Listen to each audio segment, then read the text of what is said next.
नमस्कार. Maths part second chapter mensuration यामध्ये segment of a circle या भागाला आज आपण सुरुवात करणार आहोत. यामध्ये एरिया ऑफ ए सेगमेंट हाही भाग या ठिकाणी पाहणार आहोत. पाहूया सेगमेंट ऑफ ए सर्कल. यामध्ये समोर तुम्हाला एक वर्तुळ दिसतोय आणि वर्तुळामध्ये एक रंगवलेला एरिया, रंगवलेले क्षेत्र या ठिकाणी दिसत आहे. O is the center of the circle and AYB is the major arc and AXB is the minor arc. Therefore, that AB is the chord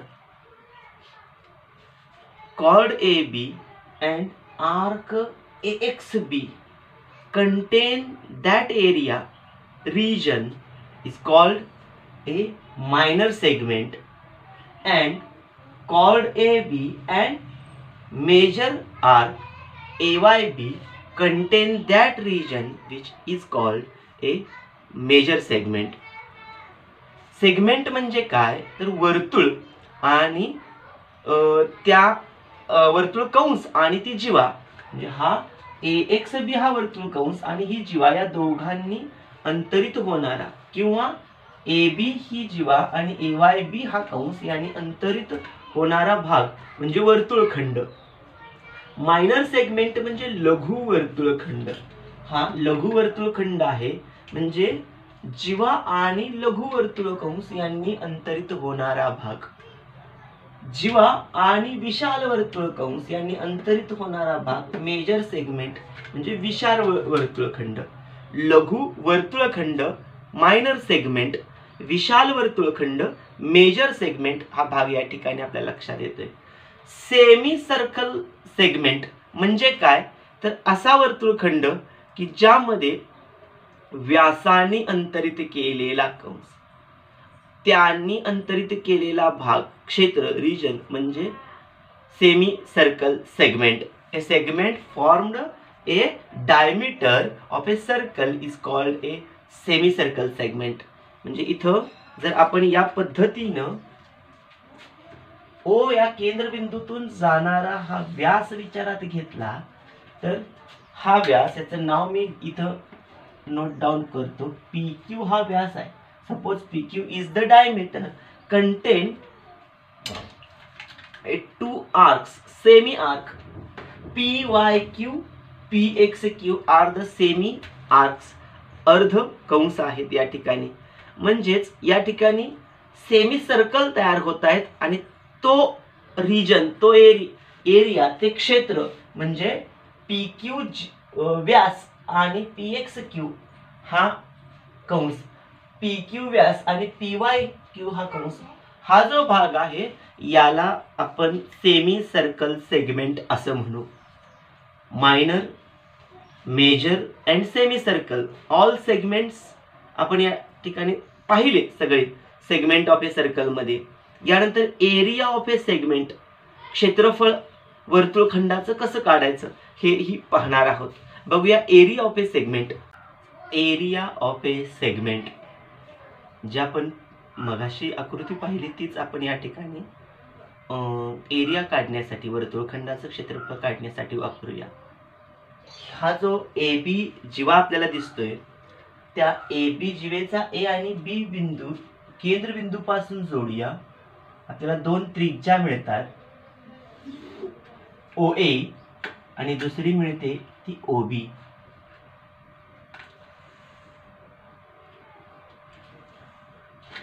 या ठिकाणी आपल्याला जो भाग मिळालेला आहे त्याचा वापर करून आपण जो रंगवलेला भाग आहे सेगमेंट आपण म्हणू वर्तुळखंड, त्याचं क्षेत्रफळ काढूया. हे काढण्यासाठी आपल्याला वर्तुळ पाकळीचं क्षेत्रफळ आणि त्रिकोणाचं क्षेत्रफळ यांची वजाबाकी करावी लागेल. वर्तुळखंडाचं नाव काय तर हा O केंद्रबिंदू असणाऱ्या वर्तुळ आणि AXB ही वर्तुळ पाकळी आहे, म्हणून त्याला त्या AXB हा वर्तुळ खंड आपण म्हणूया. Area of a segment AXB. त्यानंतर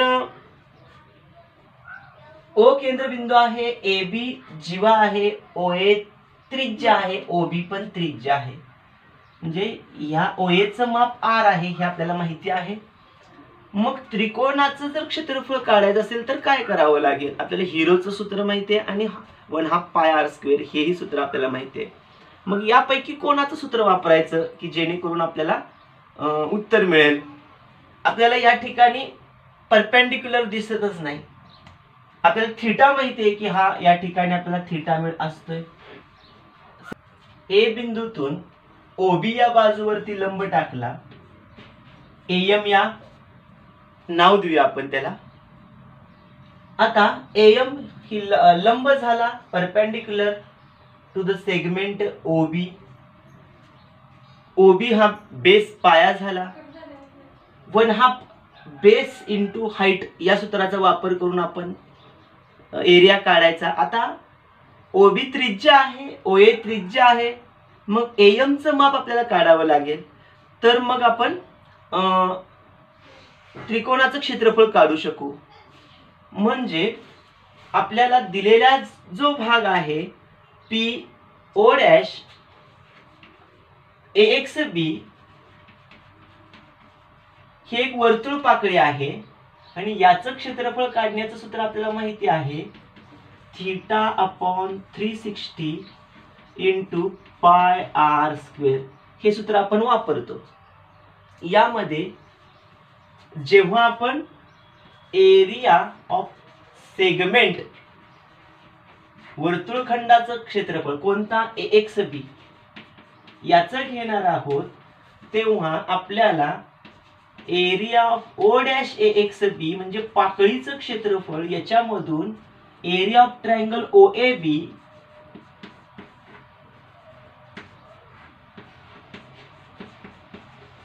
हा मायनस करावा लागेल. दोघांच्या क्षेत्रफळांची वजाबाकी केली, total area of a sector मधून area of a triangle minus केला की एरिया ऑफ सेगमेंट राहते. या पद्धतीनं म्हणजे सेक्टरचं आपल्याला सूत्र माहिती आहे, ट्रायंगलचं सूत्र माहिती करणं गरजेचं आहे. हे आपल्याला मिळवण्यासाठी area of triangle OAB 1/2 base आता आपल्याला OB मिळतोय इंटू हाईट AM मिळवलेली आहे आपण. का तर draw AM is perpendicular to OB. आपण इथं सुद्धा लिहू शकतोय ड्रॉ AM परपेंडिक्युलर OB. घेतल्यानंतर मग आपण या ठिकाणी आलो. याचं क्षेत्रफळ मिळवण्यासाठी OB आणि OA त्रिज्याच आहे. OA = OB = R. मग मी 1/2 R मिळाला. आता AM चं माप मिळवायचं. हे AM चं माप कसं मिळवणार? थीटा या कोनावरून मिळवावं लागेल. इन ट्रायंगल OMA AMO यामध्ये या त्रिकोणामध्ये आपण हा राईट अँगल ट्रायंगल म्हणतोय. हा जो काटकोन त्रिकोण आहे या काटकोन त्रिकोणामध्ये OA किंवा AO हायपोटेनस असणार आहे. आणखीन ह्या थीटाची ही अपोजिट साइड आहे, ह्या थीटाची ही ऍडजसंट साइड आहे. आपण साइन रेशो घेऊया आणि AM चं माप घेऊया. साइनच कशासाठी घ्यायचा? कारण या थीटाची ही अपोजिट साइड आहे आणि हा हायपोटेनस म्हणजे आपल्याला रेडियस माहिती आहे. म्हणून अपोजिट आणि हायपोटेनस याच्याशी रिलेटेड कोसेक आणि साइन हे गुणोत्तर आहे. आपण साइन गुणोत्तर वापरूया. काय आहे साइन गुणोत्तर? Sine theta is equal to opposite side AM divided by hypotenuse AO. AO चं माप Rच आहे. AM तसाच ठेवूया, साइन थीटा घेऊया. आता हा थीटा किती डिग्री पर्यंत असू शकतोय? तर आपण ट्रिग्नोमेट्री मध्ये 0 डिग्री टू 90 डिग्री ही लिमिटेशन आपल्याला दिलेली आहे. या दरम्यानच जर थीटा आला तर आपण हे सूत्र वापरू शकणार आहे. तेवढ्याच मर्यादेसाठी आपल्याला ह्या सूत्राचा उपयोग होणार आहे. बघा R इकडे आला, AM = R sin θ. या पद्धतीनं आपल्याला AM या लंब अंतराचं परपेंडिक्युलर डिस्टन्सचा व्हॅल्यू किंमत मिळालेली आहे. मग इथं आपण किंमत AM ची पुट केली r sin थीटा. 2 वेळा r आहे, r वर्ग sin थीटा 1/2 r वर्ग sin theta he area of triangle OAB मिळालेला आहे. या पद्धतीनं त्रिकोणाचं क्षेत्रफळ आपल्याला मिळालं. मग हे क्षेत्रफळ यामध्ये ठेवूया. Number 1, number 2, number 3. याला नंबर मी रोमन 1 करतो आणि इथं म्हणतो फ्रॉम 1. आता put the value 3 and 1 in equation number 2.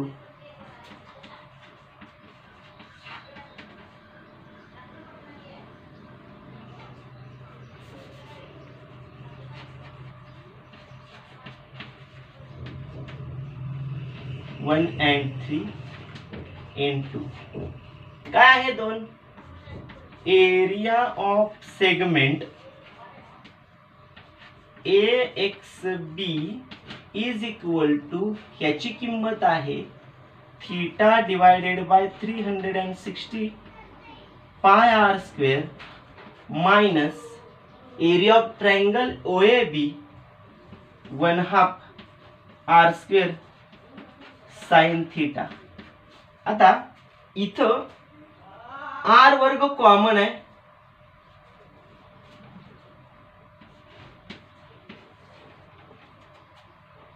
Theta आणि पाय या बाजूला राहतोय आणि 360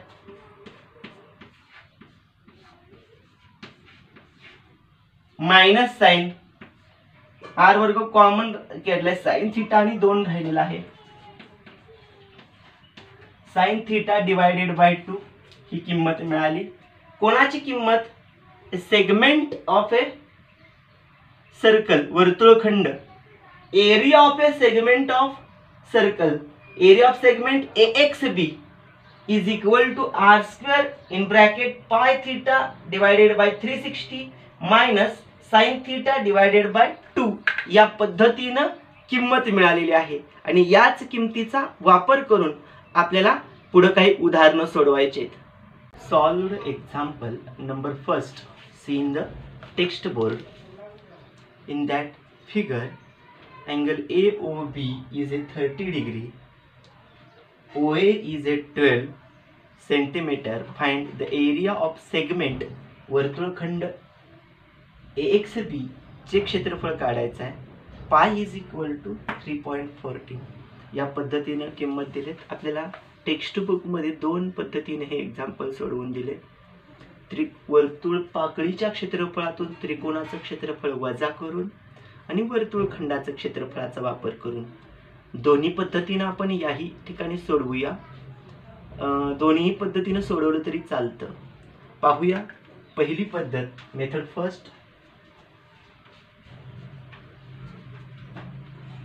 OA is the radius r, 12 centimeter, theta 30 degree. या पद्धतीने माप दिले. Pi is equal to 3.14 by using area of O dash AXB is equal to theta divided by 360 into pi r square. Theta 30 आहे, 360 पाय 3.14 इंटू r स्क्वेअर 12 इंटू 12. भाग घालवूया या ठिकाणी आपण. 0 ला 0 गेला, 3 1 3 3 1 3 3 2 6 12 12 आलं. इथल्या एका 12ला इथला 1 12 निघून गेला. 12 आणि 3.14 यांचा गुणाकार 3.14 इंटू 12. गुणाकार करूया. 12 चौक 48, हातच्या गेले 4, 12 1 12, 12 आणि 4 16, हातच्या गेला 1, 12 3 36 आणि 1 37, 37.68 37.68. हे एरिया कोणाचा मिळाला? पाकळीचे क्षेत्रफळ सेंटीमीटर स्क्वेअर. आता area of O dash A X B हे मिळालेलं आहे. त्यानंतर त्रिकोणाचे क्षेत्रफळ area of triangle O A B याचे क्षेत्रफळ 1/2 बेस इंटू हाईट. आपल्याला सूत्र माहिती आहे आर स्क्वेअर साइन थिटा. त्याचा वापर आपण या ठिकाणी करूया. 1/2 आर स्क्वेअर, आर त्रिज्या 12 चा वर्ग, 12 गुणिले 12 साइन थिटा. साइन थिटाची किंमत 30 डिग्री. साइन 30 ट्रिग्नॉमेट्रीच्या टेबलमध्ये आपण पाहिलेलं आहे. ते 1/2 किंमत येते. 1/2 12 इंटू 12 इंटू 1/2. या पद्धतीनं बेसख्ख 12 बेसख्ख 12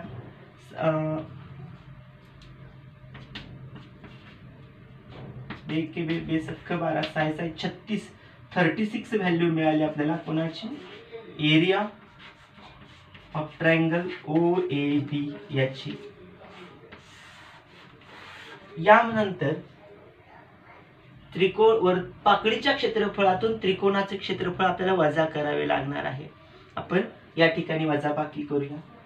एरिया ऑफ सेगमेंट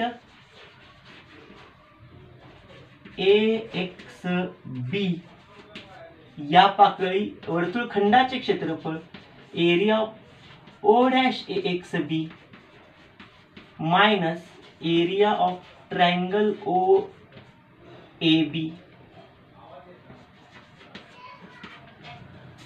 37.68 37.68 मायनस 36 वजाबाकी केली. 36 आणि 1 37 1.68 ही किंमत मिळाली सेंटीमीटर स्क्वेअर. कोणाची किंमत मिळाली एरिया ऑफ ए सेगमेंट. 1.68 ही किंमत आपल्याला एरिया ऑफ सेगमेंटची मिळाली. या पद्धतीने एक्झाम्पल सोडवल्यानंतर आपल्याला सेकंड मेथडचा वापर करायचा आहे. त्यामध्ये डायरेक्ट एरिया ऑफ सेगमेंटचा फॉर्म्युला वापरायचा आहे. आपण सेकंड मेथडला सुरुवात करूया. सेकंड मेथडमध्ये एरिया ऑफ सेगमेंटचा फॉर्म्युला आहे.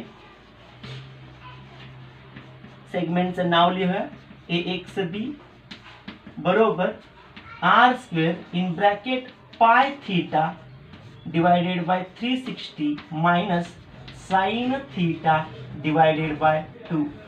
या सूत्राचा या ठिकाणी आपल्याला वापर करायचा आहे. आर वर्ग आर 12 आहे. आपण इथून सुरुवात करूया. 12 गुणिले 12 144 होते. 3.14 पायची किंमत थीटाची किंमत 30 degree divided by 360 minus sine 30 degree divided by 2. किंमत टाकली. 12 चा वर्ग 144 3.14 यांचा भाग घालूया. 12 साइन 30 ची किंमत आहे 1/2 म्हणजे 3.14 छेद 12 वजा साइन 30 ची किंमत 1/2 डिवायडेड बाय 2 ही किंमत आपण ठेवली. या ठिकाणी पुढे सोडवूया. 144 in bracket 3.14 divided by 12 minus हा छेदस्थानी आला 1/2 2 गुणिले 2 भागिलेचा भागिले उलटून गुणिले म्हणजे या पद्धतीनं 1/2 भागिले 2 म्हणजे 2/1 1/2 गुणिले 1/2 म्हणजे 1/4 ही किंमत आपल्याला या ठिकाणी मिळणार आहे. ती आपण या ठिकाणी लिहिली. 144 तसाच 3.14 छेद 12 वजा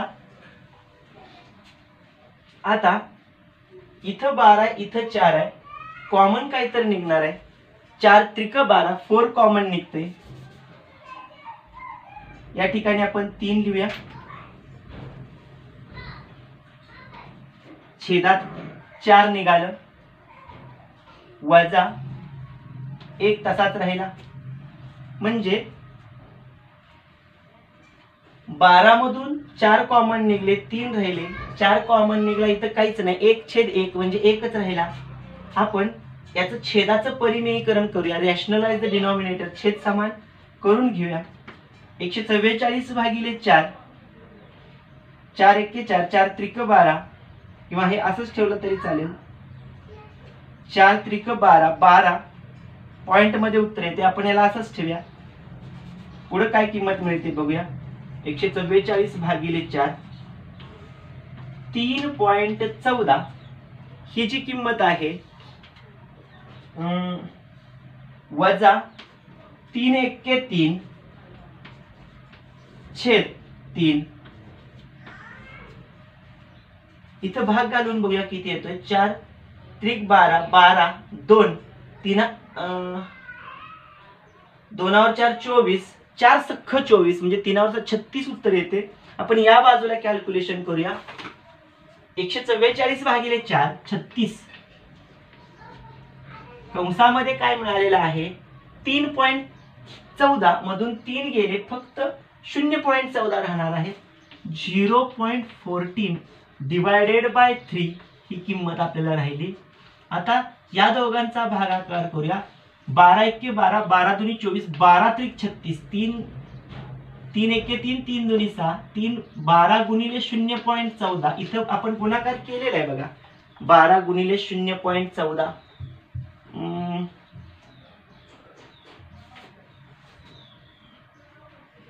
नाही, ठीक आहे, आपण या ठिकाणी करू. 12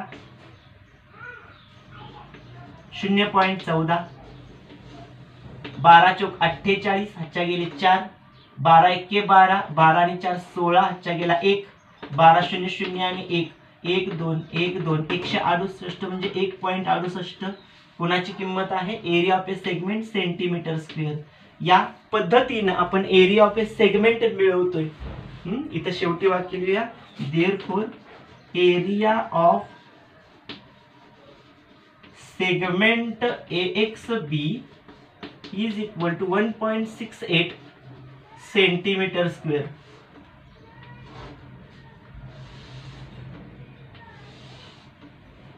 या पद्धतीने एरिया ऑफ सेगमेंट दोन मेथडने आपण या ठिकाणी सॉल्व्ह केला. आपल्याला ज्या पद्धतीने सोपा आणि सोयीचा होईल त्या पद्धतीने आपण सोडवला तरी चालतो. Example number 2, see in the text board. The radius of a circle with centre P is 10 centimetre. P केंद्र असणाऱ्या वर्तुळाची PA ही त्रिज्या 10 सेंटीमीटर आहे. If chord AB of the circle subtend a right angle at P. P न कंसाशी तयार केलेला कोन हा काटकोन आहे. Find areas of a minor segment and the major segment. लघु वर्तुळखंडाचं क्षेत्रफळ काढा आणि विशाल वर्तुळखंडाचं क्षेत्रफळ काढा. पायची किंमत 3.14 घ्यायची आहे. AXB हा लघु वर्तुळखंड आहे. वरच्या वर्तुळखंडाचं नाव नाही, आपण त्याला नाव देऊ, इथं Y देऊ. AYB हा विशाल वर्तुळखंड होतोय. Suppose AYB is the major arc, AXB minor arc. वर्तुळखंडाचं क्षेत्रफळ काढण्यासाठी पहिल्या उदाहरणात सांगितलेल्या पद्धतीनं पाकळीच्या क्षेत्रफळातून त्रिकोणाचं क्षेत्रफळ वजा करावं लागेल. मग वर्तुळखंडाचं क्षेत्रफळ, लघु वर्तुळखंडाचं क्षेत्रफळ मिळणार.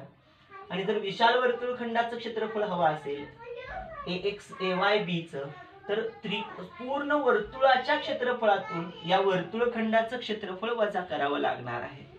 मग आपण काय करूया, अगोदर पाकळीचं क्षेत्रफळ घेऊ, त्रिकोणाचं क्षेत्रफळ घेऊ, वर्तुळाचं क्षेत्रफळ घेऊ आणि मग आपल्याला क्रमानं किमती मिळत जातील. R दिलेला आहे 10 centimetre.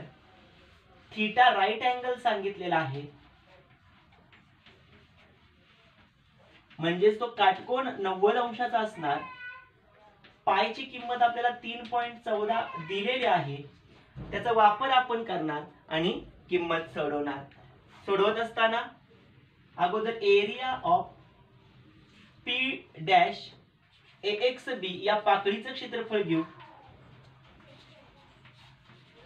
Theta upon 360 into pi r square, theta 90 degree upon 360, पायची किंमत 3.14, आर ची किंमत 10 गुणिले 10,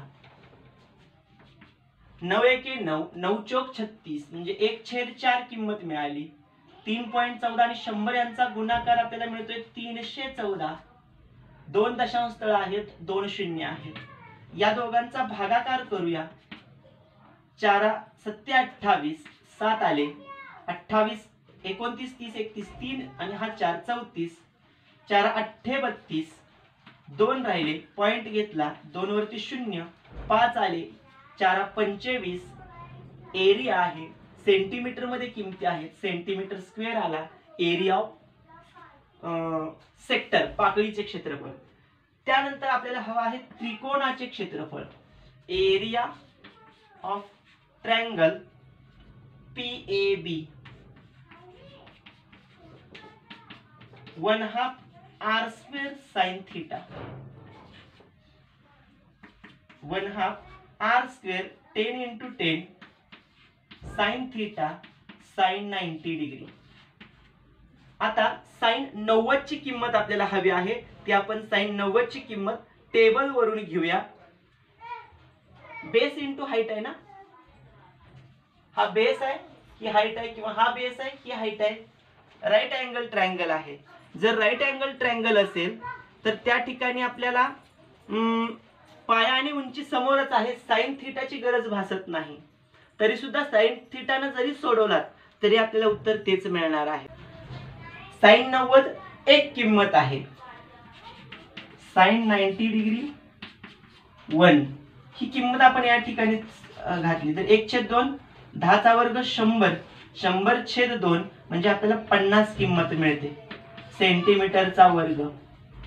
आपण हे सूत्र वापरलं तरी चालते, नसेल तर 1/2 बेस इंटू हाईट. इथं बेस हाईट सेम आहे 10 सेंटीमीटर, तेच उत्तर येणार आहे, ते बदलणार नाही. 100/2 50 सेंटीमीटर वर्ग त्रिकोणाचं क्षेत्रफळ मिळालं. यानंतर आपल्याला काय हवं आहे, वर्तुळाचं क्षेत्रफळ, एरिया ऑफ सर्कल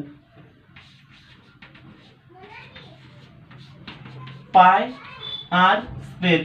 पाय 3.14, आर 10 गुणिले 10 100, 100 गुणिले 3.14 म्हणजे 314, 314 centimetre square area of circle मिळाला. यावरून आपण आपल्याला जो वर्तुळखंडाचं क्षेत्रफळ, लघु वर्तुळखंड आणि विशाल वर्तुळखंडाचं हवं आहे ते मिळवता येईल. नंबर टाकूया आपण. Suppose number 1, number 2, number 3. आता एरिया ऑफ मायनर सेगमेंट,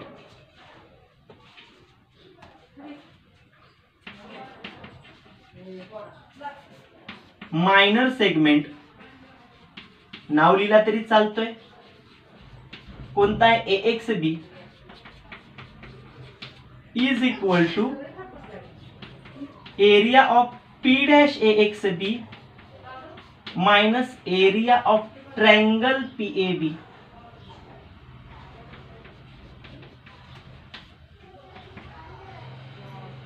पाकळीचे क्षेत्रफळ 78.5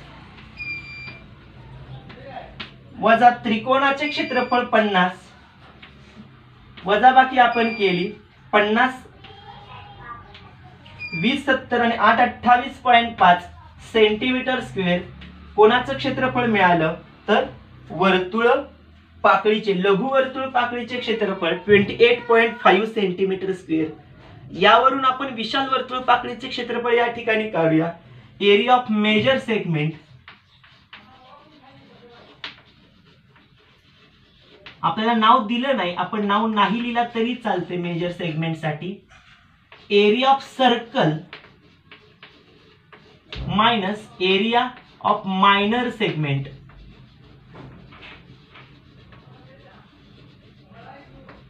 वर्तुळाचे क्षेत्रफळ आपल्याला मिळालेलं आहे 314. याच्यातून मायनर सेगमेंट आपण 28.5 वजा केला, 314 28.5.0 वजा बाकी 10 तून 5 इकडून हातच्या घेतला, 10 तून 5 गेले 5, 8 मधून 4 मधून 9 जात नाहीत, हातच्या घेतला. 14तून 9 घेतले, 9 5 14 पॉइंट आहे तसाच. 1 मधून 3 जात नाहीत, हातच्या घेतला. 11तून 3 गेले, 8 आणि 3 11. 3तून 1 गेले 2, 285.5 सेंटीमीटर स्क्वेअर कोणाचं क्षेत्रफळ मिळालं? Area of major segment.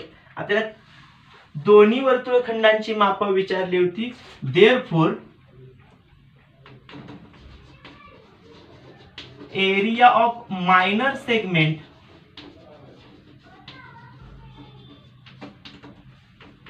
Is 28.5 centimetre square and area of major segment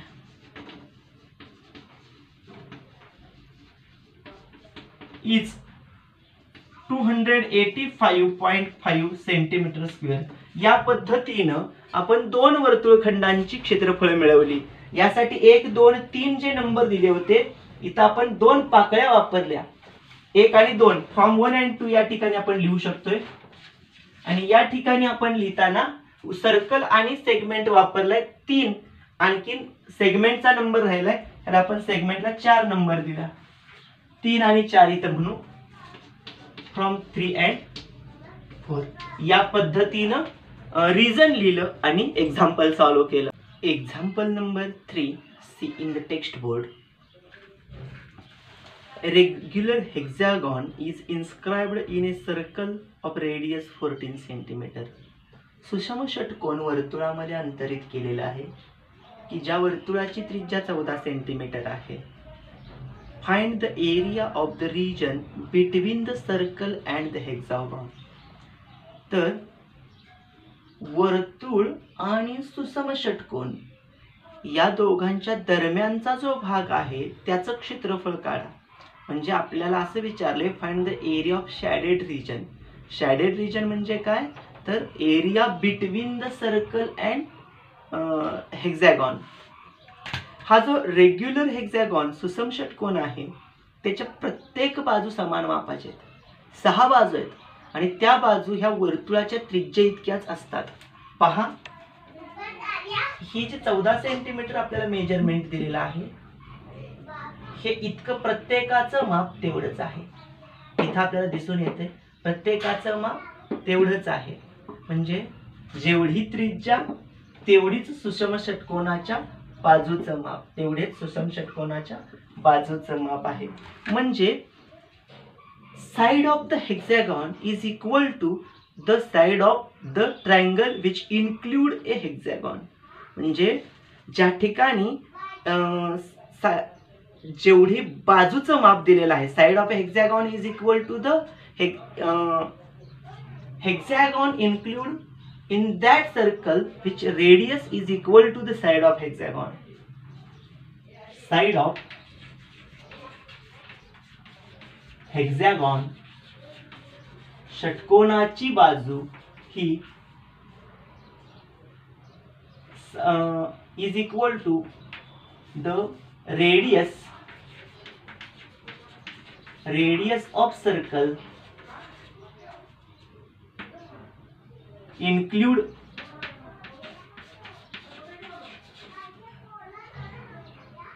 a hexagon.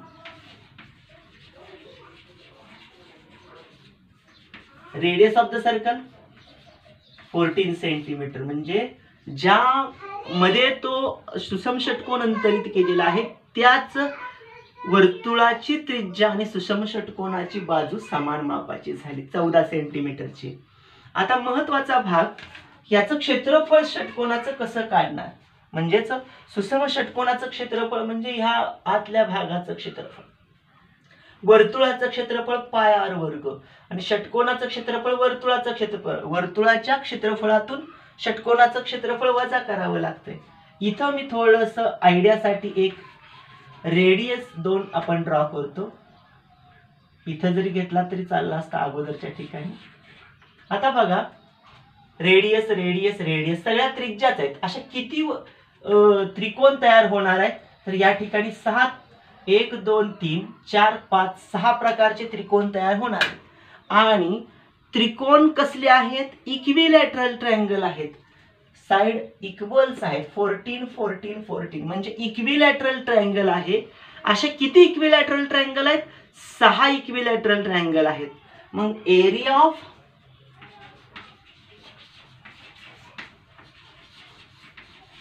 Regular hexagon is equal to, पुन्हा इतकं माप झालं तर समभुज त्रिकोणाच्या इक्विलॅटरल ट्रायंगल चा क्षेत्रफळाच्या 6 पट. किती आहे त्याचं क्षेत्रफळ, √3/4 इंटू साइड स्क्वेअर. की एका त्रिकोणाचे असे किती त्रिकोण आहेत, 6 गुणिले 6 is equal to the area of regular hexagon. या पद्धतीने आपल्याला सुसम षटकोनाचे क्षेत्रफळ मिळते. 6 गुणिले वर्गमुळात 3/4, बाजू आपल्याला दिलेली आहे साइड समभुज त्रिकोणाची 14 गुणिले 14. आता आपल्याला वर्गमुळात 3 ची किंमत दिलेली आहे का, आपल्याला वर्गमुळात 3 ची किंमत 1.732 दिलेली आहे. आणि पायची पण किंमत दिलेली आहे 3.14.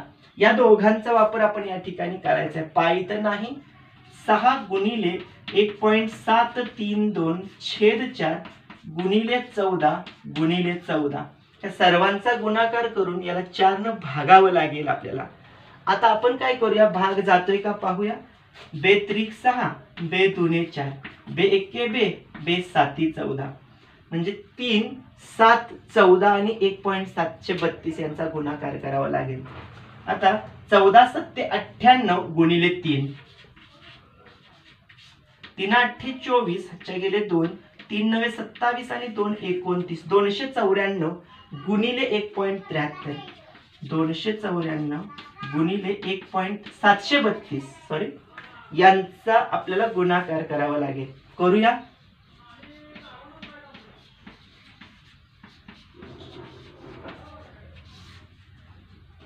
चार 2 8, 4 त्रिक 12 हातच्या गेलं 1, 4 7 28 आणि 29 9 हातच्या गेले 2, 4 1 4 आणि 2 6, 1 0 घेतला.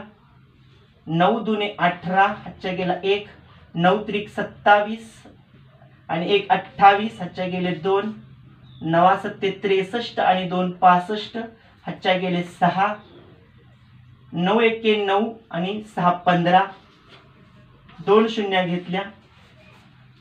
2 2 4, 2 त्रिक 6, 2 7 14 हातच्या गेला 1, 2 1 2 आणि हातच्या 1 3,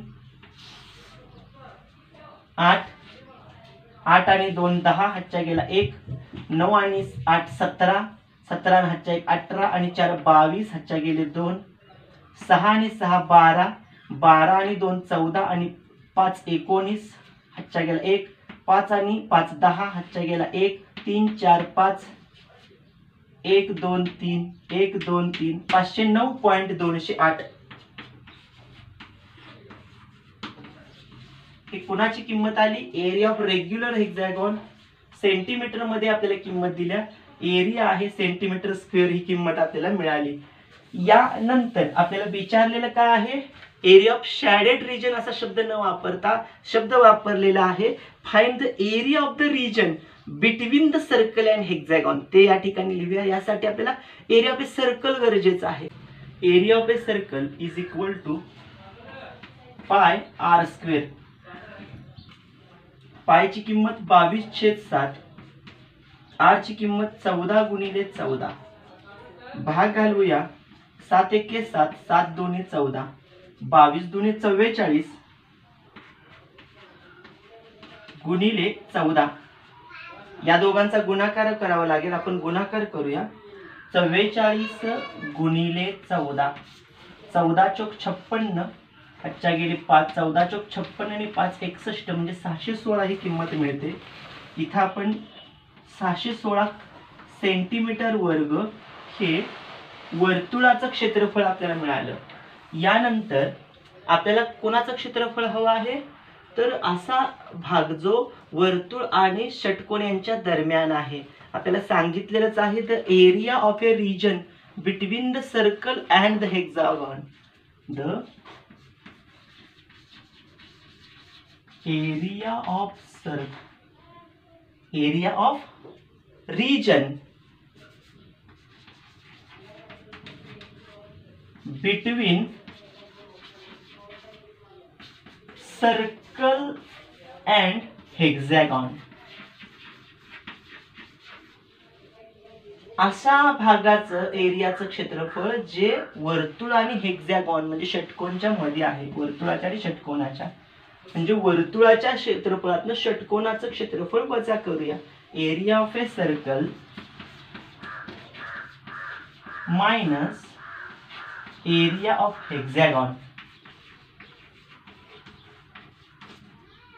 area of a circle 616 minus area of a hexagon 509.208. या दोघांची वजाबाकी आपण या बाजूला करूया. 616 509.208. इथं 3 दशांश स्थळ कमी आहेत. आपण शून्य घेतल्या, एक घेतला हातच्या, 10 झाले. 10 शून्यातून जात नसल्यामुळे आपण हातच्या घ्यावे लागणार. 10तून 8 गेले 2. इकडून हातच्या घेतला, 10 झाले. 10तून 1 गेला 9. इकडून एक हातच्या घेतला, या डोक्यावर दिला. 10तून 3 गेले 7 पॉइंट. इकडून एक हातच्या घेतला, या डोक्यावर दिला 6. 6तून 10 गेले, 16तून 10 गेले 6 राहिले. पुन्हा 1 मधून 1 गेला 0. 6तून 5 गेला 1. 106.792. 106.792.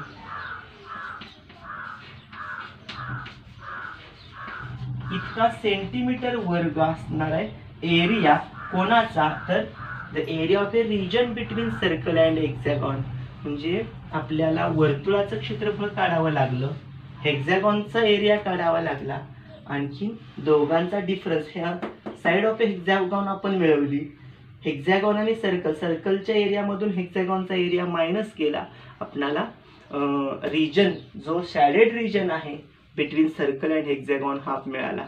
या पद्धतीनं आपण सर्कलमध्ये जो सेगमेंटचा जो भाग होता तो सेगमेंट पाहिला. त्यामध्ये minor segment, major segment, semi circle of a segment, लघु वर्तुळखंड, विशाल वर्तुळखंड आणि अर्धवर्तुळखंड. त्यानंतर एरिया ऑफ ए सेगमेंट, वर्तुळखंडाचं क्षेत्रफळ, आणि यावर आधारित ही सर्व सोडवलेली उदाहरणं टेक्स्टबुक मधली पाहिली.